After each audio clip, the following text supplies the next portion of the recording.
Bow, ladies and gentlemen, and everything in between, Patreons, YouTube channel members, people of the Booge. How we doing, my Binfluencer crew?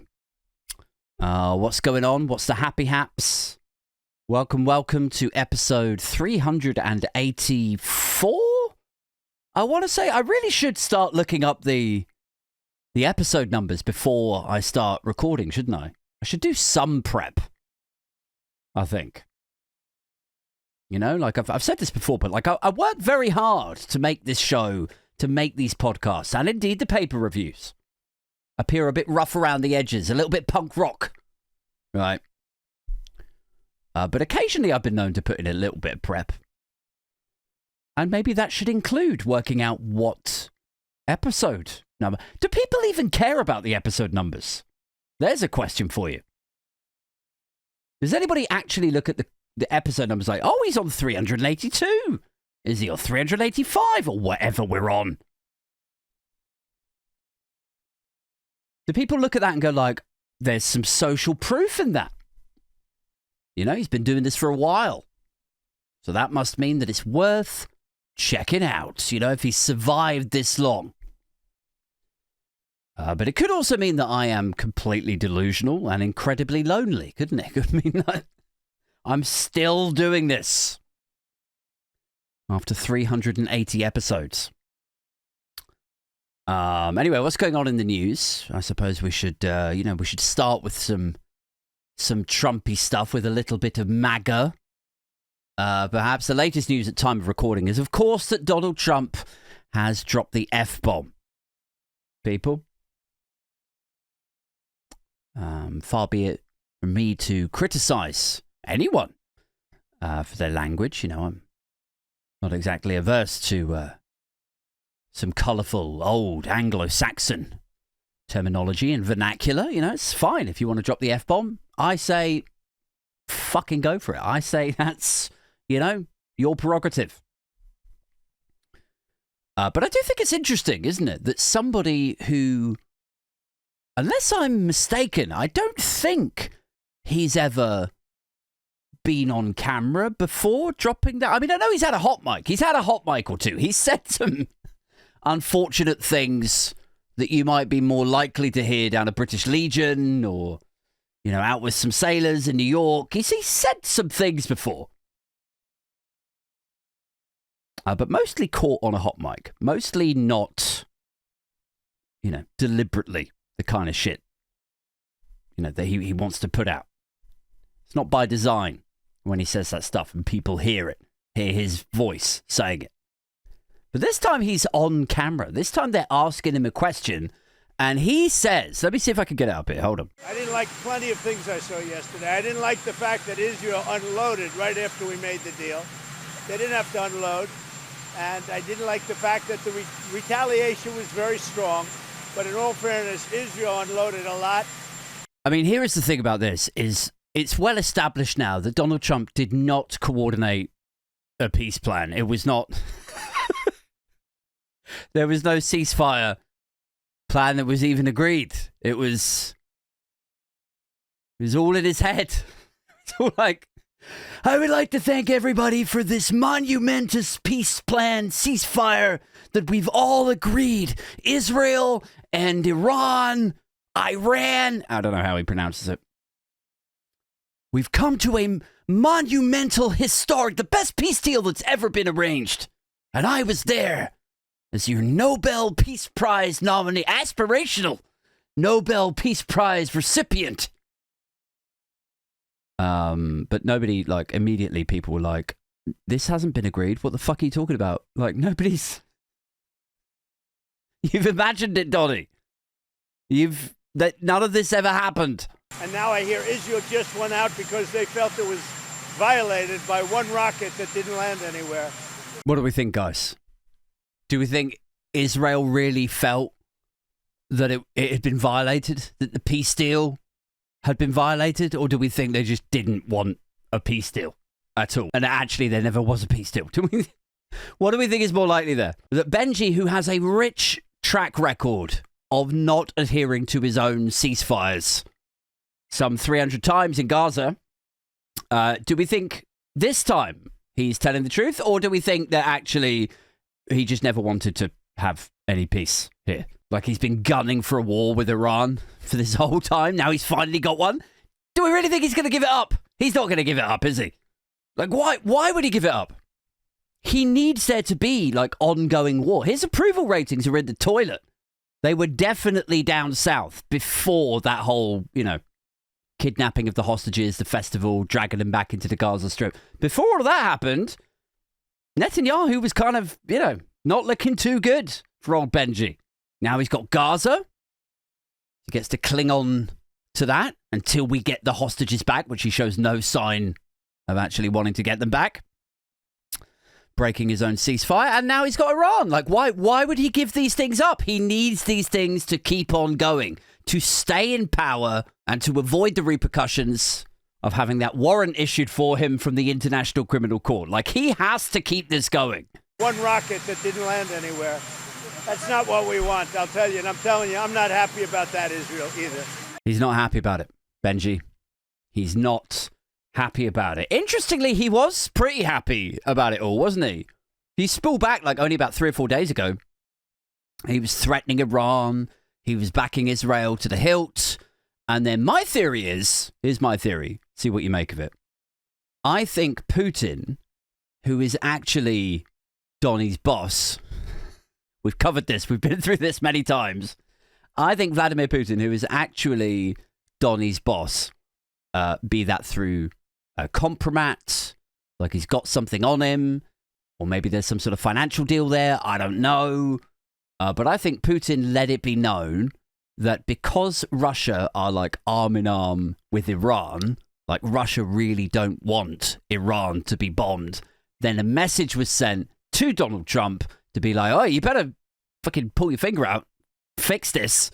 And that's why suddenly, out of nowhere, seemingly, he's like, oh, we're gonna have a peace deal. We're going to negotiate a lasting peace. It will be the end of the 12-day war. I, Donald Trump, will be a peacemaker for Israel and Iran. I think that's what happened. We basically have two countries that have been fighting so long and so hard that they don't know what the fuck they're doing. Do you understand that? Oh, let me tell you guys what I understand, right? I think Trump and Benji, arm in arm, joking about how they're going to turn Gaza into Mar-a-Lago, Bezzy Buds, BFFs. Then Putin steps in and goes, you better sort out this Iran situation. So then Trump steps up and goes, okay, now I want a peace deal. He just acts like everyone's agreed to his peace deal, right? Baselessly. Like there's no foundation to this peace deal, this ceasefire. Nobody's agreed to it. He just seems to behave or act or pretend or lie that everybody's previously agreed to it. And then when it turns out that they haven't, and they have no intention whatsoever of stopping the fighting, of winding down the bombing, he can't get his head around it. He's like, they don't know what the fuck they're doing. Do you understand that? I think they know exactly what they're doing. I think they know what they're doing. I think you don't know where you fit in to this equation, Donnie. So there's a bit of that to this. There's also a bit of, if until now he's never really said the F word. If until now he's been relatively compos mentis and, reserved and well-behaved in as much as Donald Trump is able to be reserved and well-behaved. Like, bear in mind, a lot of the evangelists, a lot of the Christians wouldn't want him to be swearing. They would see that as potty mouth and classless. And what does it say about him? What does it say about his cognitive decline? About his inability to compose himself in front of the cameras as the president of the United States? Like, is there something here that we can read into with that? Because it's like, he turned 79 last week. I know I keep coming back to this cognitive decline thing when we're talking about him. But he turned 79 last week. Fred Trump started to show signs of dementia in his 80s. I think when you're a figure of high society, as indeed Donald Trump has been for literally decades, I think you would have an understanding of what you can and can't say formally and certainly as the president of the United States. So I don't know, man. It's just like, isn't it interesting? Isn't it interesting that now he's dropping the F-bombs? Like, is that a sign of immense frustration? Or maybe it's just, is it illustrative that he's unable anymore to contain his impulses? You know? They don't know what the fuck they're doing. Do you understand that? Like, I'll tell you what it reminds me of. It reminds me of my great uncle. Excuse me. My great uncle Jimmy was an Irish guy from Belfast. And they all used to live in South Africa. And then a bunch of them moved over here in the 90s, like late 90s, mid 90s. And I never heard him swear at anyone or drop the F-bomb or whatever. But then as the years went on, as dementia settled in, there did appear to be a sort of like a loss of impulse control. And he did drop the F-bombs a little bit more. I remember hearing an argument between him and his wife. And it seemed like after, 50 or 60 years of being married together, finally he had hit his, straw that broke the camel's back. She just did something silly and little. He was like, I want a fucking divorce. Like, it was like dropping the F-bomb and demanding a divorce after 60 years of marriage or something. And half of me was sort of amused by it because it's like, that was the moment right there. Like, it's so hard being married. And he toughed it out. And finally, aged 87, finally he was like, I can't fucking take it. But the other half of me was like, is he all there? Like, I've never heard him talk like that. My mum was like, he's quite old. When you get old, the brain deteriorates a little bit. And I wonder if, is that something here that we're witnessing with Donald Trump? Is just, well, I'm wondering. They don't know what the fuck they're doing. Okay, so something else I wanted to talk about tonight was a news story that was on the front page of the Times today. I didn't have a chance to talk about it on the paper review because there's so much going on, with Donald Trump, Iran, Israel, and so on. But it's worthy of a mention. It's worthy of me, examining it with you. So we're going to do it here tonight. Front page of the Times today. Let me read this headline to you guys. So not the main headline about Iran firing missiles. Over on the right here, millionaires to flee the UK in record numbers. Okay, by Andrewelson, Consumer Affairs correspondent. Millionaires to flee UK in record numbers, it says. Now, what would you glean from that? What would be your takeaway from that headline?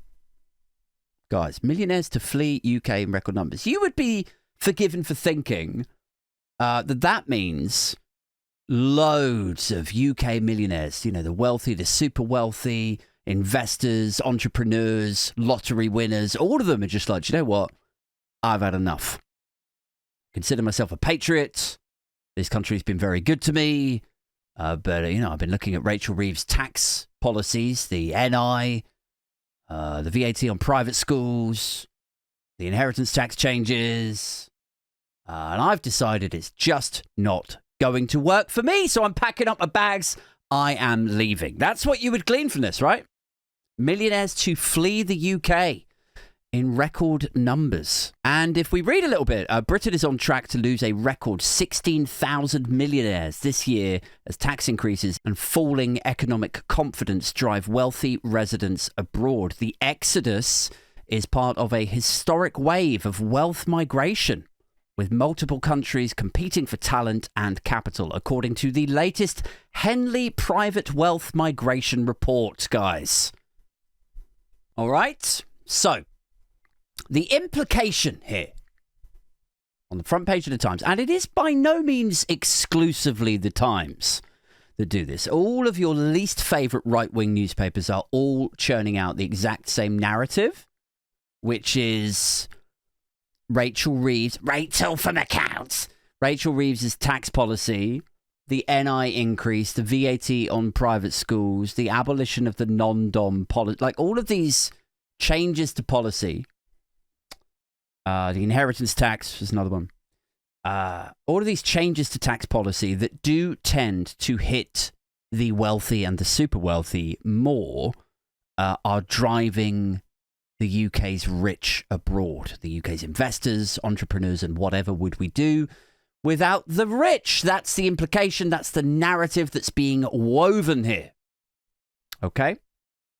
But there's only one problem with this, and that is that it isn't really true. Now, frequent viewers, frequent listeners may recall that we discussed this story. I use that phrase deliberately, this tale. We discussed this story about 3 or 4 months ago when it first ejacked its way across the right-wing rags, this idea that the rich are deserting the UK off the back of Labour's policies. We talked about it then because I think it was on the front page of the Telegraph then, and it was off the back of this report by a company called Henley Partners. And if you're wondering if Henley Partners are a, hoity-toity, plum-gargling, high-finance wealth management company, then you're right. They are. That is exactly what they are. Wealth intelligence, apparently, is how they're classed. And if some of the background, some of the context that I've read is to be believed, which I've got no reason to doubt that it is accurate, then they actually make a bit of money out of facilitating golden visas, like getting very rich, wealthy and super wealthy individuals to get tier 1 visas, investor visas into the UK with all their money. So they absolutely have an axe to grind ideologically. Like, they want to bring rich people in because it's good for their business.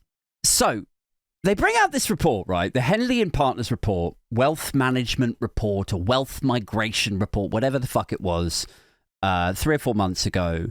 And then Byline Times. Oh, by the way, it goes all over the right-wing media, like Nick Ferrari, The Telegraph, GB News, Talk TV. All of your least favourite mediums of tedium are just spouting this out, regurgitating it, retailing it out with no challenge. It's just gospel. It's just what is happening because Henley and Partners have said that this is what is happening. So imagine all of the panels. Imagine all of the guests that go on to Nick Ferrari. And, well, there's talk that the rich are leaving. I mean, if we carry on down this road, then will we have any investors left? I ask myself. Nick Ferrari might say on LBC Breakfast Show. Imagine all the column inches that were generated off the back of this one report. So then Byline Times do a little bit of work on it, as do the Tax Justice Network, I think they're called, Richard Murphy's thing. And they find out some really interesting information about this original report by Henley and Partners. They find that, firstly, the people who actually collated the data that informs this report for Henley and Partners is not actually Henley and Partners. It's another company called New World Wealth, right? Which you might be thinking, oh, well, that sounds like some big geopolitical institution. New World Wealth. Maybe it's like a big not-for-profit or something. Maybe it's a big data analytics, data crunching company with offices in all of the major financial cities. It's a company with one employee. It's what it is. One employee. And Byline Times, the journalist there is a guy called Josiah Mortimer, I believe. I hope I'm saying his name correctly. I'm probably not. Sorry, Josiah. Josiah Mortimer asks New World Wealth if they can have a look at their data to peer review it, to scrutinize how they've arrived at these conclusions, these figures. And New World Wealth do not respond. And Byline and presumably Josiah Mortimer do some of their own analysis, and they look at some of the information that they have got their hands on, and they notice that location, which is obviously a core component of this, right? Like, where are the rich living now? Where are they migrating to? How do we define where someone is living or just residing or renting or doing business, even though they're living somewhere else. Like, how do you define somebody's location? And they found that this report, this analysis, all it was based on was where their fucking location was set on their LinkedIn profile. On their LinkedIn profile, guys. Jesus. So, there's no data to work from. They're not providing the data. It appears that they're using just LinkedIn profiles to define the location. There's also the question of, what even is a millionaire? When you say millionaires are leaving Britain, what even is that? Are we talking about a millionaire on paper, or just a person with $1 million in cash, or plus 5 million in liquid cash? And is it in dollars? Is it in pounds? Does it include your gran, who maybe, bought a family home in Walthamstow in 1992 and the mortgage is paid off, and then thanks to the housing crisis, thanks to that sweet capital growth in the housing crisis, she's a millionaire on paper, and now she's selling up, she's downsizing, and she's taking that capital and going to Spain like so many grandmothers do. So many retirees just take that fucking sweet housing crisis dividend and go to Spain because she's got arthritis in her legs, bless her. Does this report, does this data include that? Because that's not really like an investor, an entrepreneur, or a wealth creator, is it? Like, oh my God, what is the UK economy going to do? Mavis from E17 is taking her winnings to the Algarve. What are we going to do without Mavis? Guys, I swear she was just about to put it all on 28 black in the Seed A round, was Mavis. So does it include that? Dunno. And I think, to be fair, I think they do define what a millionaire is, but I think they go with $1 million in cash to the value of $1 million, right? But it could be in sterling. But that would also capture the oldies, the retirees who sell up their assets and then leave the UK, doesn't it? So, what is a millionaire? There's some ambiguity around that. Where are they located? What actually is their location, both from and to? I would say that's hugely not credible, the way that they're measuring that from a LinkedIn profile. And there's the absence of data being provided to a journalist who is seeking to scrutinize the overall report and indeed its conclusions. So this is all the first time this is published, right? Remember that. That's 3 or 4 months ago. It bubbles up all across Fleet Street and then permeates out through the right-wing ecosystem as though it is gospel. And then Byline do their expose, the Millionaire Exodus, the UK media told you about that never actually happened, by Josiah Mortimer.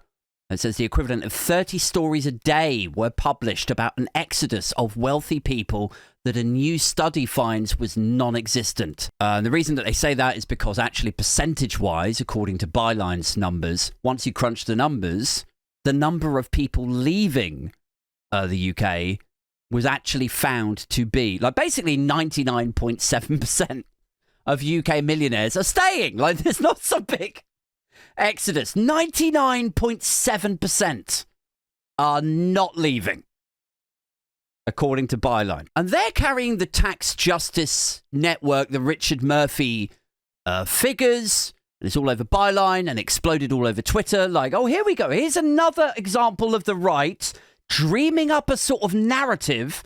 It carpet bombs the right-wing ecosystem. Everybody's talking about it. Everybody just accepts that it's fact. I heard it on the Diary of the CEO podcast. It was just regurgitated and retailed out there as well. And then it turns out that at best, if we are to afford it a generous appraisal, it turns out that at best, it is, it's worthy of re-examination.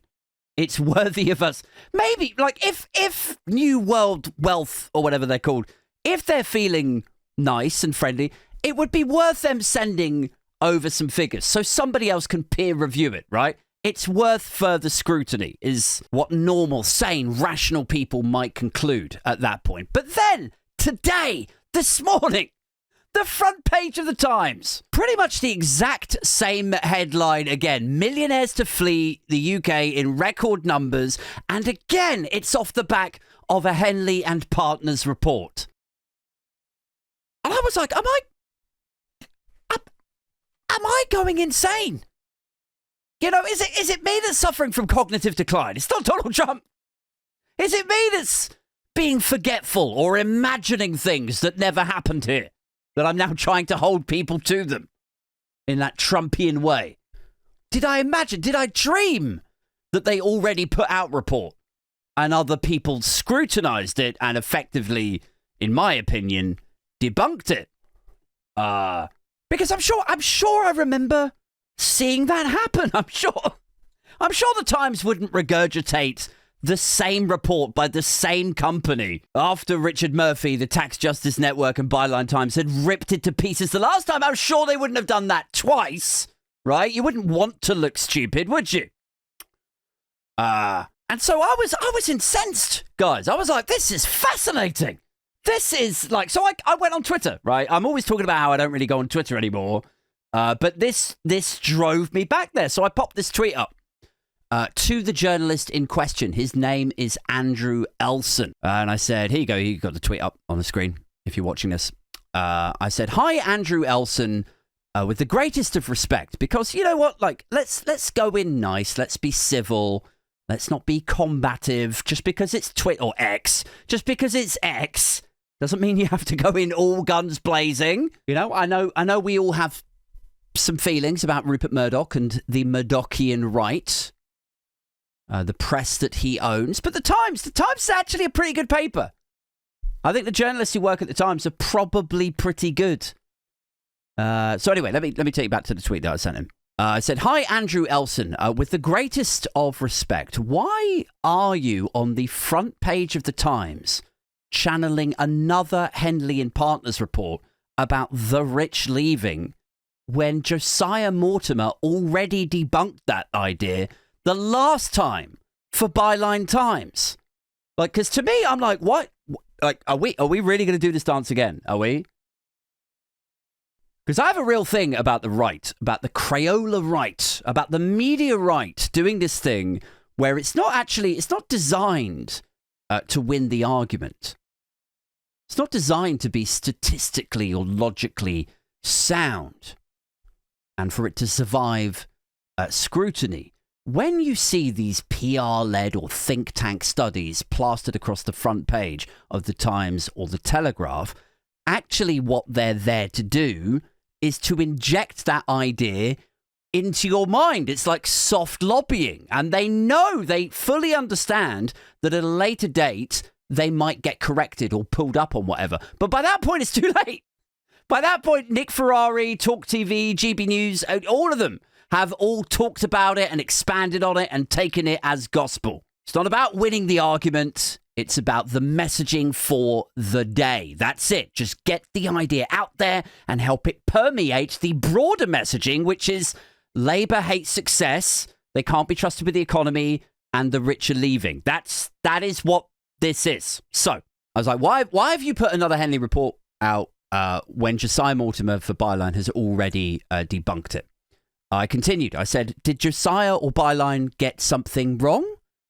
Did you present their thoughts back to Henley and Partners before retailing out their latest findings? I said, on what basis should Henley and Partners maths be just taken as gospel? And Andrewelson replied, to be fair to him. He said, this is what I posted to a reader who asked a similar question this morning.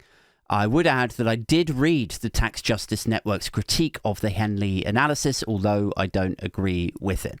So this was his response. He says, the figures are not a lie. They are extrapolated from research on the location of a large number of high net worth individuals. It is legitimate to question that methodology, and some have done so, although I believe the figures are sufficiently robust to show the trend politically when they have used the same methodology over a large period of time. He says, one must also look at the motivation of those trying to rubbish the methodology. Most are highly political. he says. Whether people like it or not, believe it or not, or think it is justified or not, there is no doubt a significant trend of highly wealthy and mobile people moving from the UK. He says this trend is supported by plenty of other evidence as well. It is entirely justified to highlight that trend because of the potential consequences on the economy and tax revenue. So I then replied back to him.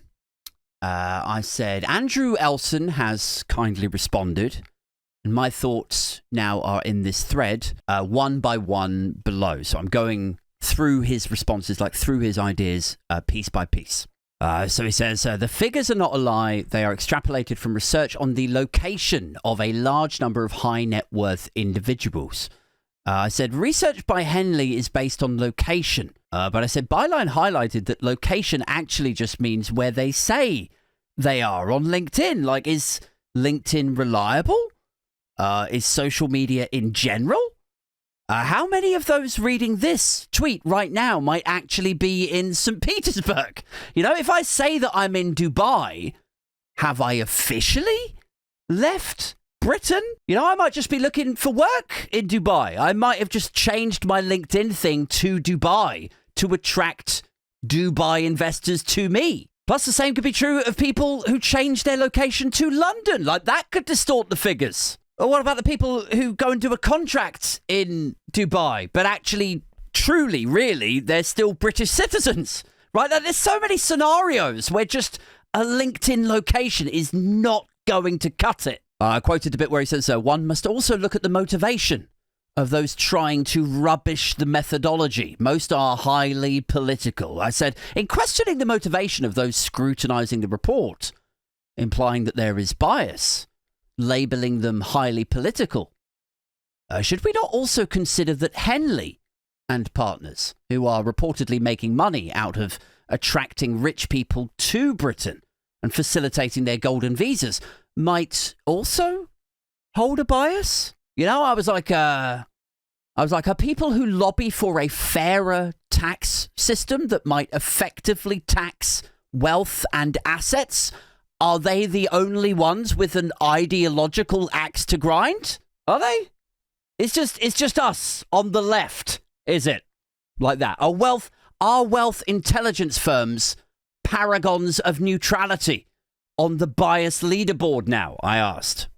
Because this is the thing, like, I don't want to, sort of beat you around the head with it, but basically he's suggesting that the people criticizing or scrutinizing this report maybe could be ignored. Like, there's an implicit suggestion there that you shouldn't take our scrutiny seriously because we are highly political, right?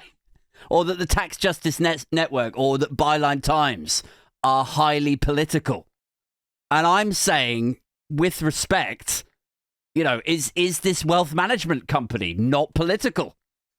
And then it continues. Next tweet. Are there donors and think tanks not frequently concerned by the workings of the Treasury? Or does one only become highly political when one is asking those same individuals how they arrived at their figures? The next piece of his reply that I looked at was, what was it?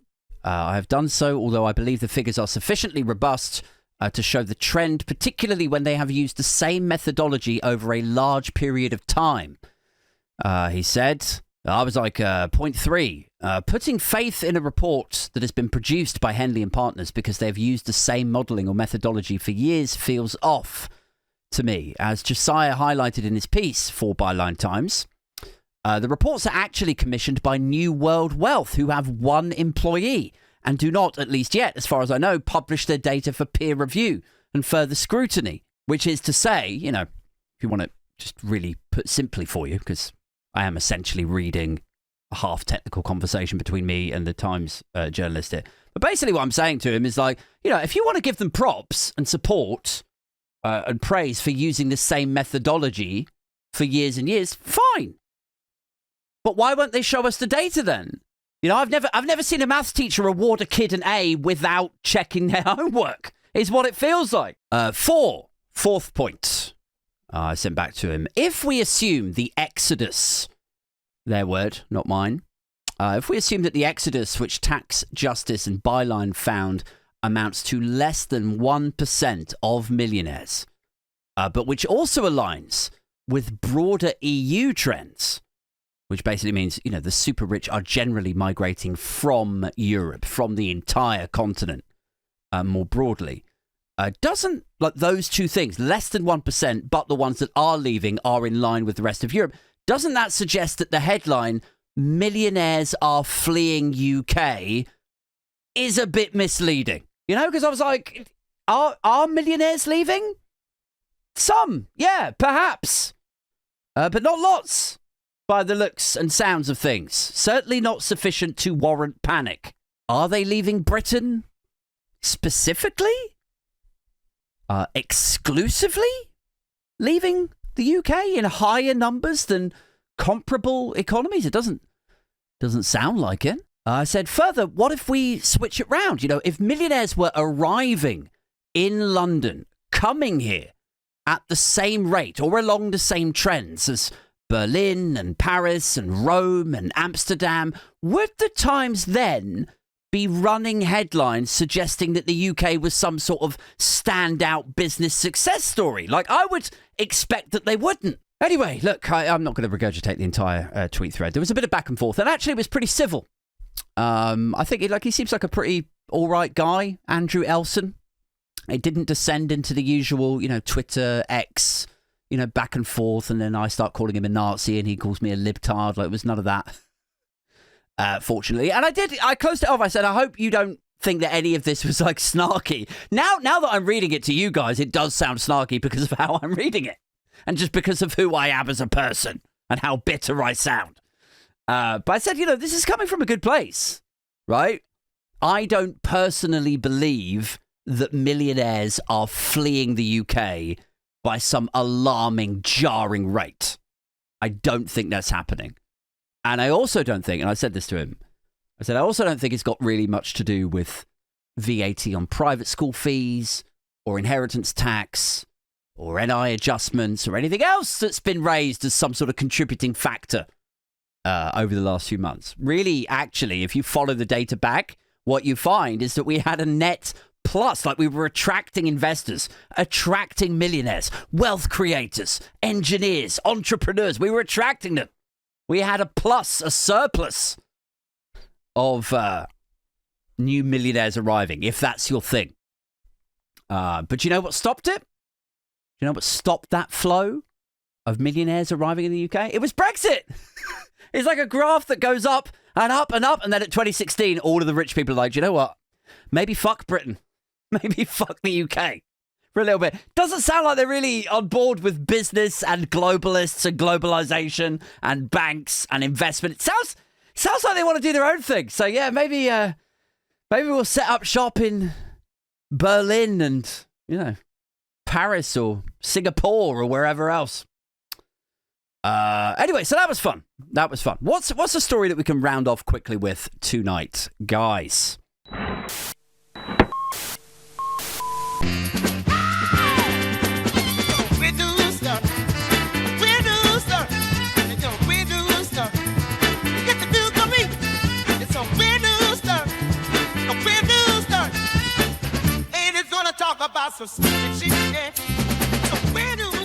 Okay, so time for a weird news story, guys. As is custom for the midweek show, and occasionally we wheel these out on the Friday night show, don't we?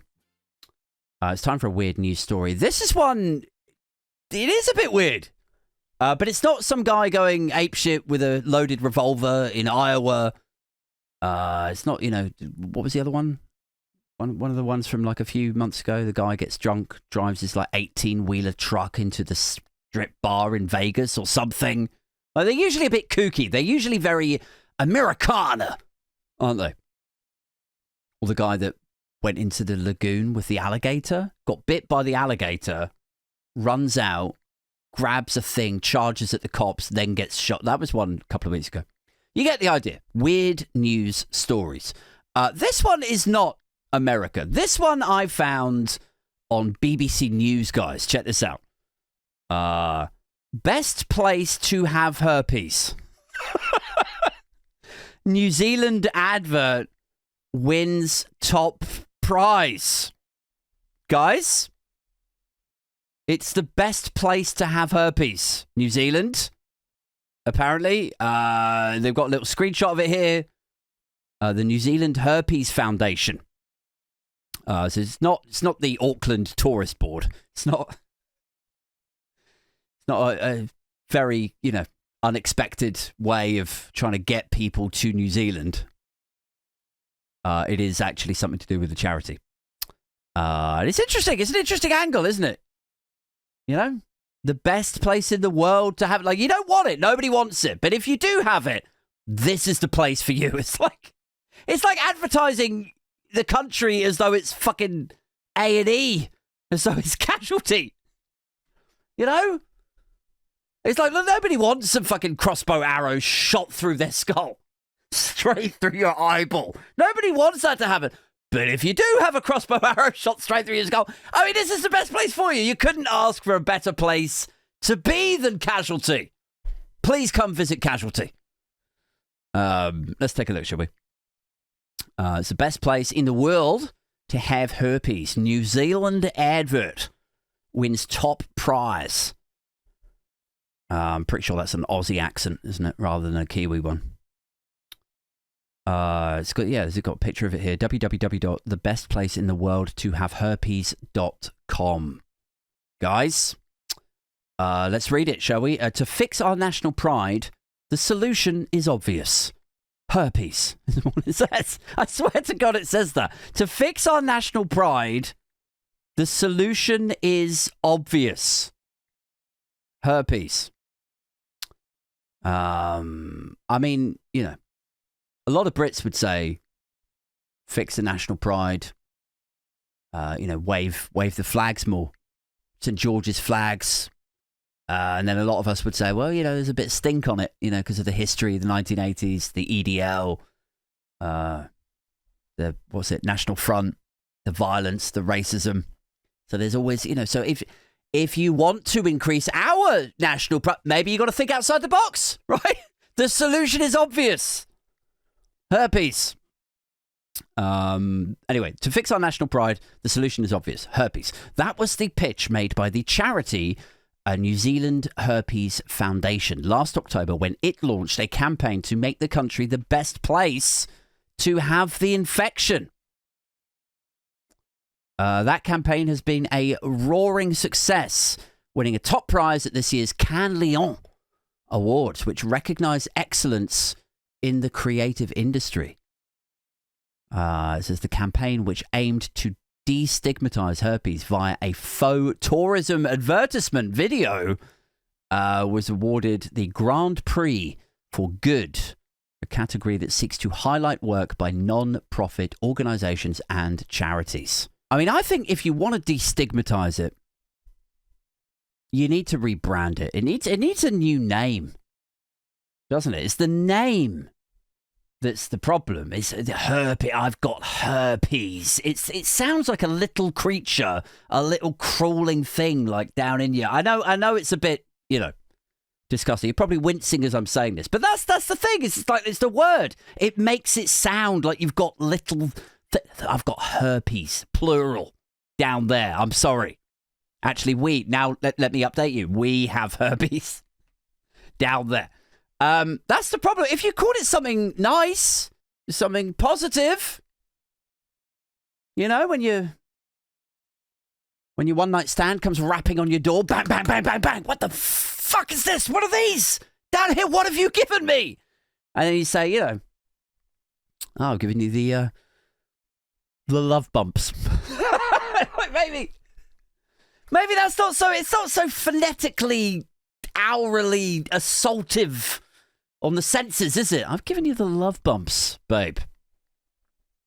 Or maybe go one further, make it even more nice and lovey and romantic with the rebrand.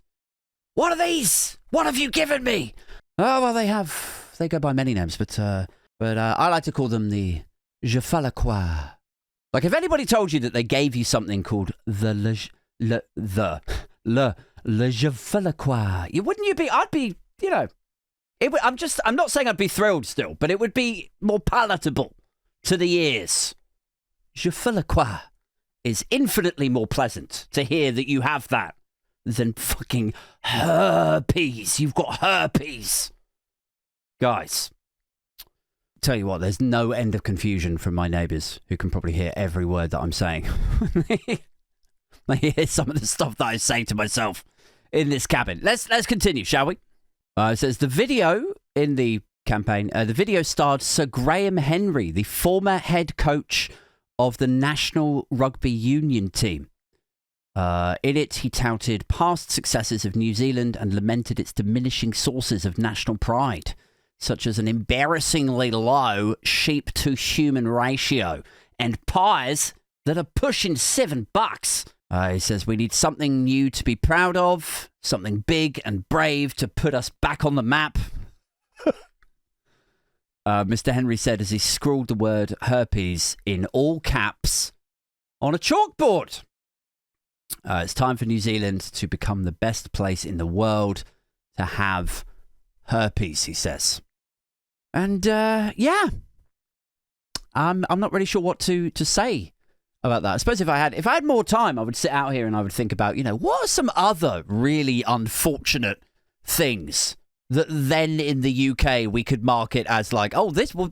I know we've got some problems. I know we got some issues. But if you think about it, if you're desperate enough for something to cling on to, for a good reason to be in the UK, for something we do well, well, then if you think about it, the UK is the best place in the world to be a victim of the housing crisis and live in a fucking tent city on the outskirts of Kent. It's the best place in the world to contribute to the international stereotype that we have terrible teeth because it's impossible to get an NHS dentist anymore. Like, I know these things sound like downer, like bad things to be ashamed of, things that should be re-stigmatized. But you're just looking at things glasses half empty. You got to look at this stuff glasses half full. Rose tints, baby. The UK is the best place in the world for crushing inequality, a very active class system, a lame duck prime minister who's doing nothing to stop the creeping in of authoritarianism. It's the best place in the world for all of this. I swear to God. And a lot of people see parallels between the UK and the US. Like, they got a lot of the similar problems, right? Like college debt, and that's creeping up over here. The growth of the far right. The complete lackluster press regulation that exists on both sides of the Atlantic. But you know what? Like, a lot of people look at the US and the UK and they say, two countries, they don't know what the fuck they're doing. But not me. Not me, guys. I am sat here with my flag, waving it patriotically, telling myself and anybody who will listen that there is nowhere in the world better for all of these things than right here. Guys, that's it for this one. I'll be back on Friday night with the Friday Night Live show, as indeed I am every Friday night at 7:30. I'll also be back most mornings with the Alternative Paper Review. Until then, keep it real, keep it booge, keep it binfluencer, and we are out this motherfucker. Ciao!